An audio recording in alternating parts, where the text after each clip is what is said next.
সাথী সিরিয়ালের নতুন পর্বের আপডেট নিয়ে চলে আসলাম। ছোট্ট করে একটি লাইক দিয়ে পুরো ভিডিওটি দেখতে থাকো। আগামী পর্বে আমরা দেখতে পাবো সুজয় ব্যানার্জি বৃষ্টিকে বলে, তোর ছেলে চাই না মেয়ে চাই, কোনটা পছন্দ? তখন বৃষ্টি বলে, আমি দুটোতেই খুশি। তখন কাকিমা বলে, এ নিয়ে ওমের সাথে তোর কথা হয়নি বৃষ্টি? তখন বৃষ্টি বলে, না। এটা শুনে শঙ্কর কাকা এক ধ্যানে বৃষ্টির দিকে তাকিয়ে থাকে। তারপর দেখা যাবে বৃষ্টি একটা সিঁদুরের কৌটো হাতে নিয়ে কিছু একটা ভাবতে থাকে।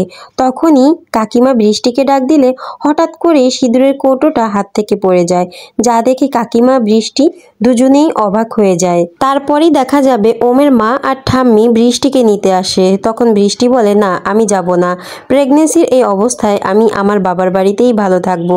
বৃষ্টির এই কথা শুনে তখন ওমের মা মন খারাপ করে বসে থাকে আর অবাক হয়ে বৃষ্টির দিকে তাকিয়ে থাকে। তো বন্ধুরা, এই ছিল আজকের আপডেট। কেমন লাগলো অবশ্যই কমেন্ট করে জানাবে। নিত্য নতুন সিরিয়াল আপডেট আমাদের এই চ্যানেলটিতে পেতে সাবস্ক্রাইব করে পাশে থেকো। ধন্যবাদ।